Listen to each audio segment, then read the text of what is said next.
Hello everyone, welcome to Always Rise. So in this video we will be discussing about theory of rights. Majorly we will be discussing about three theories of rights: theory of legal rights, historical theory of rights and social welfare theory of rights. इसके पहले हम लोगों ने natural theory of rights के अलावा right claims और powers में क्या डिफरेंस होता है वो भी हम लोगों ने डिस्कस कर लिया है with scholar. Okay, so this is very very important for your upcoming examination for new batches जो बच्चे तैयारी कर रहे हैं या फिर किसी भी एंट्रेंस एग्जामिनेशन की तैयारी कर रहे हैं जेएनयू और अदर. सो मेक श्योर कि आप देखो. साथ ही साथ इस वीडियो के एंड में आपके लिए एक बहुत इंपॉर्टेंट अनाउंसमेंट है, तो मेक श्योर जो है आप वीडियो को लास्ट तक देखो.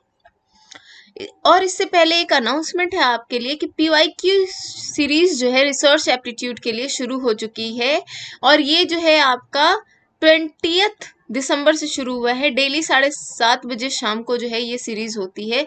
तो ये आप जो बच्चे एग्जाम देने वाले हैं, जो इनकी तैयारी कर रहे हैं, उनके लिए बहुत ज़्यादा इंपॉर्टेंट है.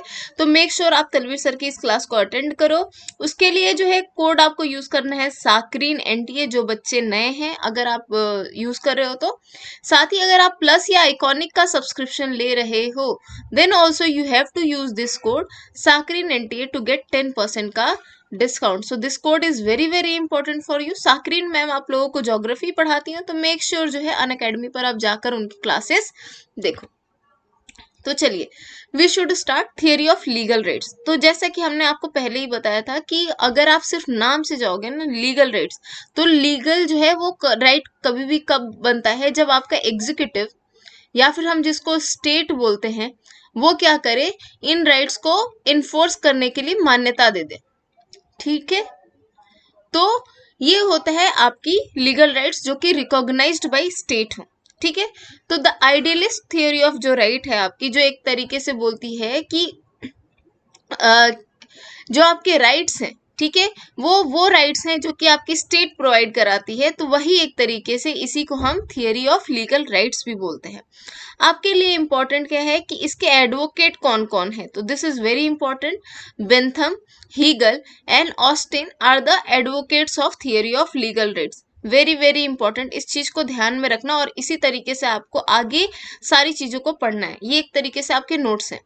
सो according to these three thinkers, या फिर और भी हैं इनके अलावा, अकॉर्डिंग टू देम राइट्स जो है स्टेट द्वारा ग्रांट किए जाते हैं और राइट जो है तभी क्लेम बनते हैं जब स्टेट क्या करती है, उसको फोर्स में लेकर आती है.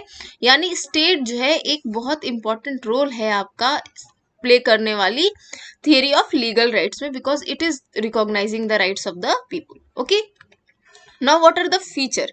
तो सबसे पहली इसके मेनली 3 फीचर्स हैं. तो state defines and lays down the bill of rights, यानी जितने भी राइट्स हैं वो क्या करती है, स्टेट ही डिफाइन करती है और वही ले जाती है. यानी जो राइट्स हैं वो ना तो पहले के बने हैं ना तो बाद के बने हैं, ठीक है, to the state, because it is the state which is the source of right. तो सोर्स ऑफ राइट कौन है, सोर्स ऑफ राइट आपका स्टेट है. तो एक आपका फीचर हो गया.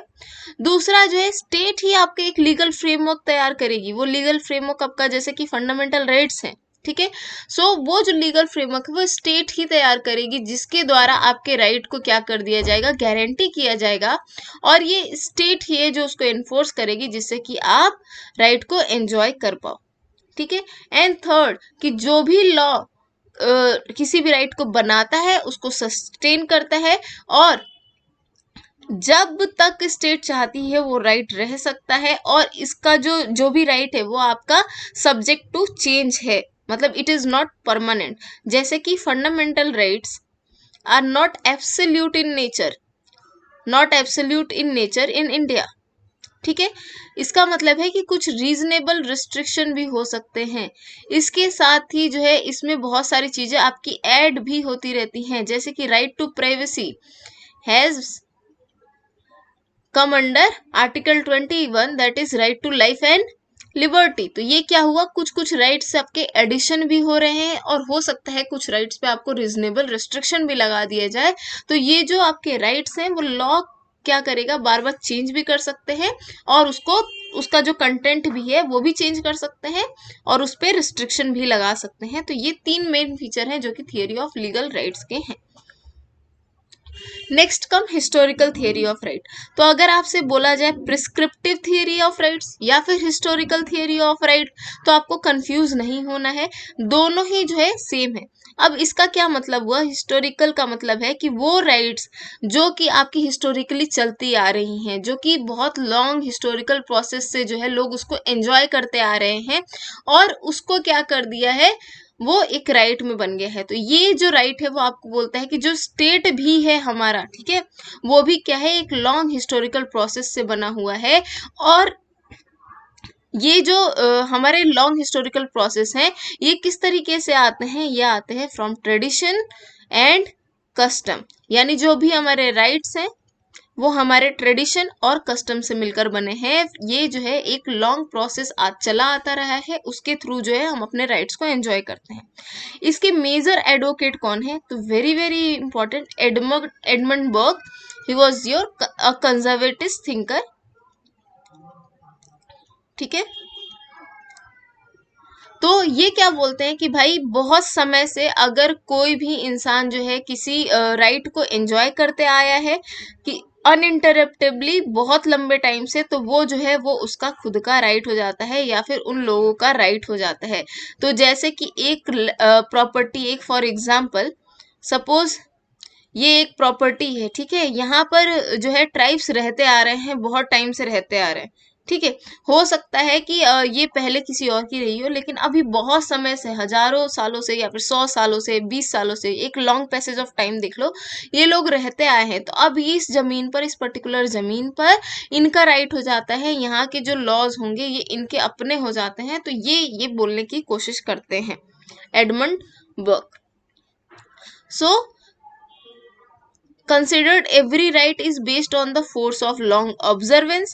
As tradition and custom stabilizes owing to their constant and continuous uses, they take the shape of rights. यानी अगर किसी भी कस्टम को, किसी भी ट्रेडिशन को एक कांस्टेंट तरीके से चलाया जाए, लोग उसको यूज करने लगे, तो वो शेप ऑफ राइट ले सकते हैं। नाउ यहाँ पर एक क्रिटिसाइज आप कर सकते हो। क्रिटिसाइज कैसे कर सकते हो कि चलो हमने मान लिया कि जो social and custom and traditions हैं, ठीक है, वो जो क्या होते हैं, लोग उसको एंजॉय करने लगे हैं तो वो राइट बन गए। लेकिन कुछ ऐसी चीजें भी होती हैं जो कि भले ही कस्टम हो सकती हैं, लेकिन वो आपकी राइट नहीं हो सकती हैं, या फिर बहुत जगह उनको राइट नहीं माना जाता है, जैसे कस्टम ऑफ सती, ठीक है। ये लोग ऑब्जर्व भी करते थे, ये सदियों तक चली भी, लेकिन is it a right? No, it is not a right, because in present context this is seen as the violation of right. ऐसे ही चाइल्ड मैरिज का कस्टम अभी भी बहुत जगह चलता है, डाउरी सिस्टम, ठीक है। सो दीज आर आपके कस्टम्स, बट स्टिल क्या है, these are not considered as right. तो यहाँ पर एक आपका हिस्टोरिकल थियरी ऑफ राइट्स का क्या हो जाता है, क्रिटिसिज्म भी हो जाता है। Next come social welfare theory of right. तो व्हाट इज, अब as the name suggest, name से देखो कि वो राइट्स या फिर वो चीजें जो कि आपके सोसाइटी के वेलफेयर के लिए हों, उनको जो है हम राइट मान सकते हैं। तो एक तरीके से ये प्रिज्यूम कर लेता है कि राइट्स वो कंडीशन होती हैं जो कि सोशल वेलफेयर के लिए क्या होती हैं, इंपॉर्टेंट होती हैं। और ये जो थियरी है वो आर्ग्यू करती है कि स्टेट को सिर्फ उन्हीं राइट्स को रिकॉग्नाइज करने चाहिए जो कि सोशल वेलफेयर को प्रमोट करती हैं, ठीक है। तो ये हम सभी लोगों को बहुत अच्छा लगता है, लेकिन इसके भी अपने कुछ क्रिटिसिज्म हैं। अब इनके एडवोकेट कौन है? तो ये हो जाएंगे रोस्के पाउंड, शेफी और बेंथम, जो कि 18th सेंचुरी से बिलोंग करते थे। लेकिन बेंथम का एक फॉर्मूला था कि जितने लोगों को प्लेजर होगा, जितने ज्यादा लोगों का क्या होगा, खुशी मिलेगी, उसी हिसाब से हमें क्या करना चाहिए, राइट बनाना चाहिए। लेकिन ऐसे में क्या हो जाता है, एक इंडिविजुअल राइट की हानि भी हो जाती है। तो ये जो यूटिलिटेरियन व्यू है, ये सोशल वेलफेयर थियरी का एक क्या हो जाता है, क्रिटिसिज्म हो जाता है, ठीक है। क्योंकि एक तरीके से अगर आप देखोगे, इसमें क्रिटिसिज्म देखोगे, तो एक तरीके से आपको क्या समझ में आ रहा है, आपको ये समझ में आ रहा है कि स्टेट के पास जो है क्या है, पावर है, ठीक है। क्योंकि अल्टीमेटली स्टेट ही डिसाइड करेगी कि what does comes under social welfare, ठीक है। So that is one thing that you should remember. तो व्हाट आर द फीचर्स? तो ये बोलते हैं कि rights are the creation of the society in as much as they are based on the consideration of common welfare, यानी सबसे पहले common welfare को देखते हैं। दूसरा बोलते हैं कि social good which mean that claim not in conformity with general welfare therefore not recognised by the community do not become our rights, यानी अगर जो है कोई भी राइट्स एक ऐसी सोशल कंडीशन में पैदा हो रही हैं जो कि सोशल वेलफेयर के लिए या बहुत सारे लोगों के लिए अच्छी नहीं है, तो इसलिए उसको क्या करना चाहिए, हमें राइट नहीं पाना चाहिए। तो एक तरीके से अगर आप LGBT को देखोगे तो हमारे समाज ने अब जाके थोड़ा बहुत अपनाना शुरू किया, बट स्टिल ये लोग सोचते हैं कि this is not for the general welfare. तो एक तरीके से क्या बोला जाएगा, क्या हम इनके राइट्स को फिर हनन करेंगे? ठीक है, so this is one condition. तो एक तरीके से स्टेट को ये लोग ज्यादा पावर देते हैं। तो विल्डे, this is very very important, यहाँ से डायरेक्ट क्वेश्चन आ सकता है कि विल्डे जो है क्रिटिसाइज करते हैं कि if rights are created by the consideration of social expediency, यानी अगर जो राइट्स इस हिसाब से क्रिएट करने किए जा रहे हैं कि सोशल वेलफेयर हो रहा है, individual is without an appeal, यानी एक जो इंडिविजुअल होता है फिर उसके पास जो है कोई भी अपील करने का या फिर उसको अपनी बात कहने का कोई मौका नहीं होता है, और एक तरीके से वो उस सोशल वेलफेयर के या सोशल कस्टम ट्रेडिशन के विल पर या फिर स्टेट जो सोशल वेलफेयर को डिफाइन करेगी उनके आर्बिट्ररी विल पे जो है वो जाएगा, उसके पास अपील करने के लिए कुछ भी नहीं रहेगा। सो दैट इज आपका social welfare theory of rights. So that was all. अब एक इम्पॉर्टेंट अनाउंसमेंट क्या है आपके लिए, इम्पॉर्टेंट अनाउंसमेंट है कि फ्रॉम 3rd जनवरी और from the very first week of January, ठीक है, आपकी जो है डेली ऑल्टरनेट डे पे क्या होगी, ऑल्टरनेट डे पे टेस्ट होगा आपका 5 क्वेश्चंस ओनली। ठीक है, 5 क्वेश्चंस ऑन यूट्यूब।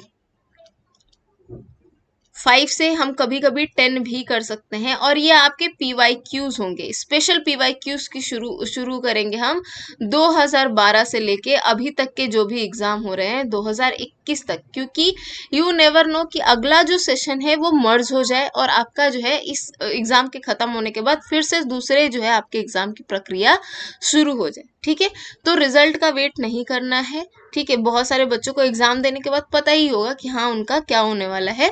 सो अगर आप किसी एग्जाम की भी तैयारी कर रहे हो then also this is very important. तो ये जो है हम सीरीज शुरू करेंगे and hopefully by the end of the examination we will be aware of the many question. तो ये आपकी टेस्ट होगी, आप जो एक पर्टिकुलर टाइम हम आपका डिसाइड कर देंगे, मे बी सुबह 11 बजे ये शुरू हो जाएगा। ठीक है, यूट्यूब पे, वहां पे आप जाके टेस्ट को अटेम्प्ट कर सकते हो। ठीक है, so that will be one.